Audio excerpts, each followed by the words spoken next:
To matter or not. Chapitre 1. Le testament choc. Le vent sifflait à travers les arbres qui entouraient l'immense manoir perché sur la colline.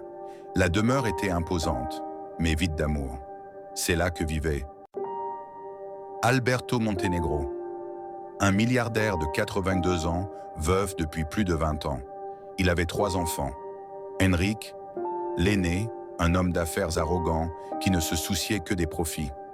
Laura, une mondaine qui dépensait des fortunes en fêtes et voyages. Et Caio, le plus jeune, un rebelle qui vivait dans l'excès sans jamais avoir travaillé un seul jour.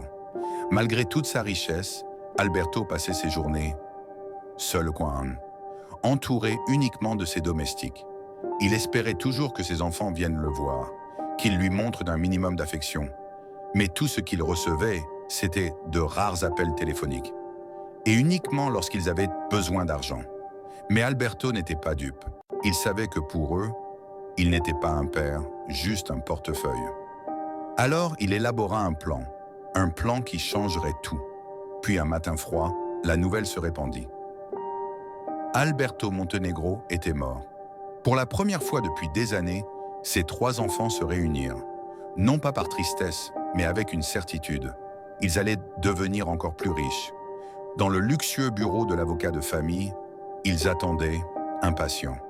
L'avocat se racla la gorge, ouvrit une mallette en cuir et commença la lecture du testament. Tout semblait normal, jusqu'au moment de la grande révélation. Ce qu'Alberto Montenegro avait fait de sa fortune laissa tout le monde sous le choc. Et c'est à cet instant que ses 3 enfants réalisèrent qu'ils avaient peut-être commis la plus grande erreur de leur vie. Nerokuri, Honey, chapitre 2, l'héritage inattendu. Un silence écrasant envahit la pièce.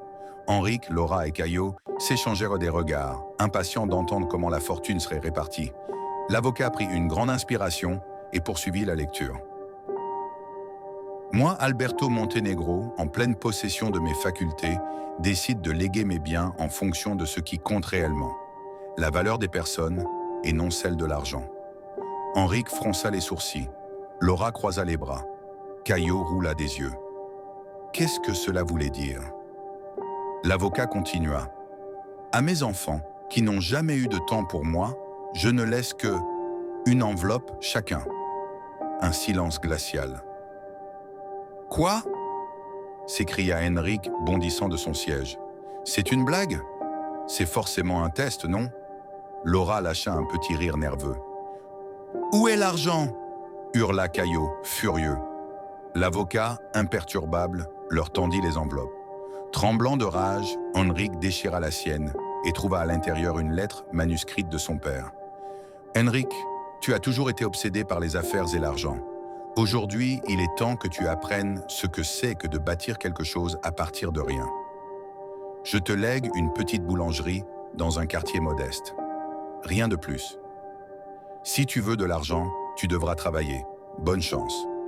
Le visage d'Henrik devint écarlate. Une boulangerie? Mais je suis un homme d'affaires, pas un boulanger. C'est une humiliation. Laura arracha sa lettre de l'enveloppe et lut rapidement. Laura, ta vie a toujours été un défilé de luxe et de superficialité. Tu n'as jamais su ce que c'est que de manquer de quelque chose. Je te lègue une petite maison dans un quartier simple, ainsi que tout l'argent dont tu as besoin. Mais à une condition. Tu devras y vivre pendant 1 an sans dépenser un seul centime au-delà de tes besoins essentiels. Si tu réussis, tu comprendras enfin ce qui a vraiment de la valeur. Vivre comme une pauvre? Jamais de la vie, c'est ridicule. Caio, le plus jeune, ouvrit son enveloppe avec un mélange de peur et de colère. Caio, toute ta vie, tu as tout gaspillé sans jamais rien apprécier. C'est pourquoi je ne te laisse absolument rien. Mais ne vois pas cela comme une punition. C'est un cadeau. À partir de maintenant, tu es totalement libre. Sans argent, sans confort, sans mon ombre. C'est à toi de décider ce que tu feras de ta vie. Les yeux de Caio s'écarquillèrent. Rien?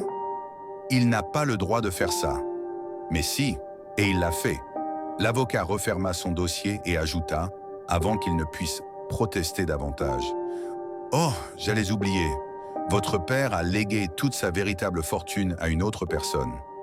Les trois se tournèrent vers lui, abasourdis. Quoi? À qui? Et la réponse de l'avocat les laissa sans voix.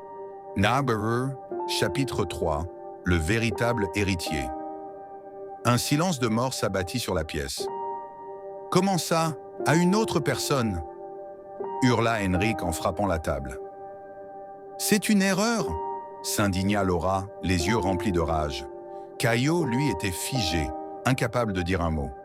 L'avocat imperturbable tourna une nouvelle page du testament et déclara « Oui, votre père a décidé que pas un seul centime de sa fortune ne vous reviendrait.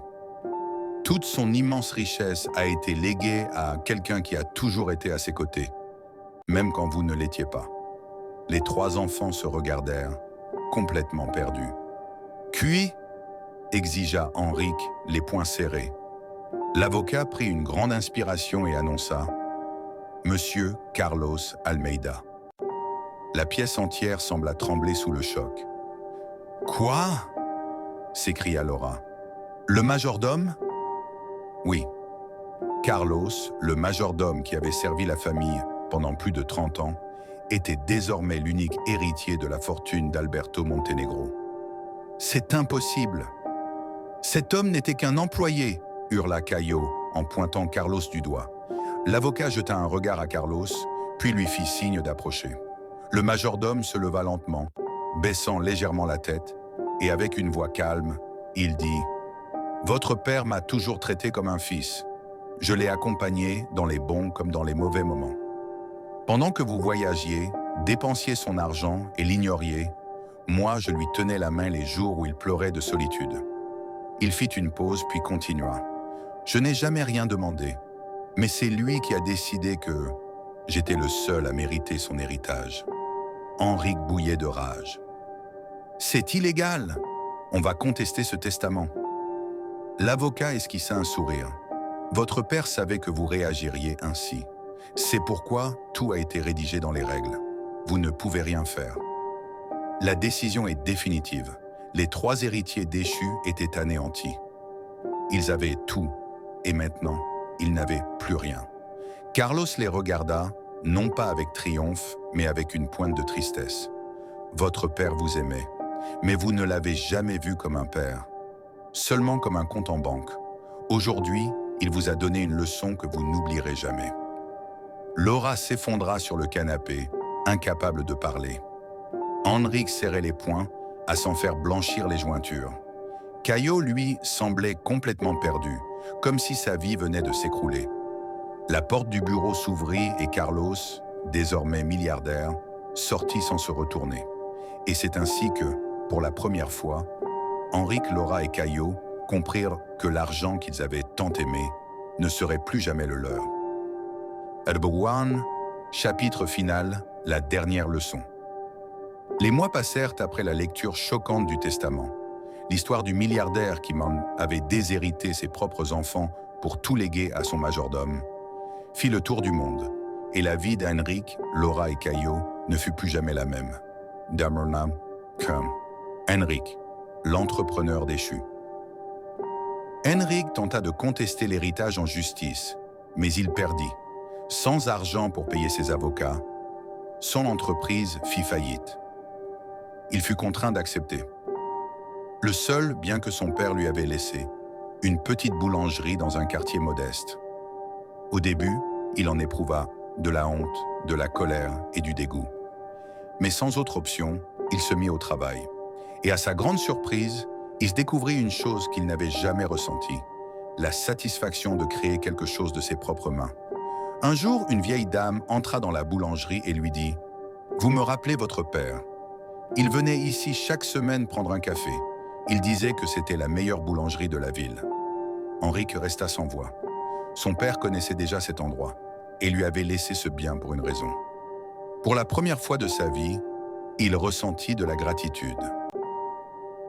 De dommage. Laura. Du luxe à la réalité. Laura tenta d'échapper au défi que son père lui avait imposé. Vivre un an entier sans luxe, en se contentant du strict nécessaire. Mais sans carte de crédit, sans chauffeur et sans hôtel 5 étoiles, sa vie de rêve disparut. Le premier mois, elle fut au bord de la crise de nerfs. Le troisième, elle commença à s'y habituer. Le sixième, elle réalisa une chose terrifiante. C'était la première fois de sa vie qu'elle était réellement heureuse. Sans argent, elle se fit des amis sincères, apprit à cuisiner et découvrit des talents qu'elle ignorait posséder. À la fin de l'année, elle prit une décision impensable, vendre sa maison et utiliser l'argent pour aider les femmes qui, comme elle, avaient dû repartir de zéro. Elle ouvrit enfin les yeux. Le luxe ne lui avait jamais apporté le bonheur. Namir, Sur, Caillot, le réveil. Sans héritage, sans argent, Caillot sombra dans sa plus grande crise. Ses faux amis disparurent, les fêtes cessèrent. Il dormit dans la rue, connut la faim, la peur, l'humiliation. Jusqu'au jour où, en errant dans la ville, il vit une affiche. Recrutement, aide sur un chantier, salaire payé chaque semaine. Il n'avait jamais travaillé de sa vie, mais il n'avait plus le choix. Et pour la première fois, il découvrit la valeur de l'effort. Chaque goutte de sueur, chaque callosité sur ses mains, chaque billet qu'il gagnait valait plus que tous les millions qu'il avait gaspillés auparavant. Ce jour-là, il comprit. Son père ne l'avait pas puni, il l'avait libéré. L'héritage d'Alberto Montenegro. 2 ans plus tard, Carlos, désormais milliardaire, organisa un événement en hommage à Alberto Montenegro. Sur la scène, devant des centaines de personnes, 3 invités surprises firent leur apparition. Enrique, devenu propriétaire d'une chaîne de boulangerie. Laura, transformée en entrepreneuse sociale. Caio, un homme qui avait enfin compris la valeur du travail et de la vie. Carlos sourit et déclara « Votre père ne vous a pas seulement laissé un testament, il vous a laissé une leçon, et au final, vous l'avez apprise. » Les 3 enfants se regardèrent, et pour la première fois depuis longtemps, ils comprirent que leur père ne les avait jamais abandonnés. Il leur avait simplement montré le chemin pour devenir meilleurs. Et ce jour-là, Alberto Montenegro put enfin reposer en paix.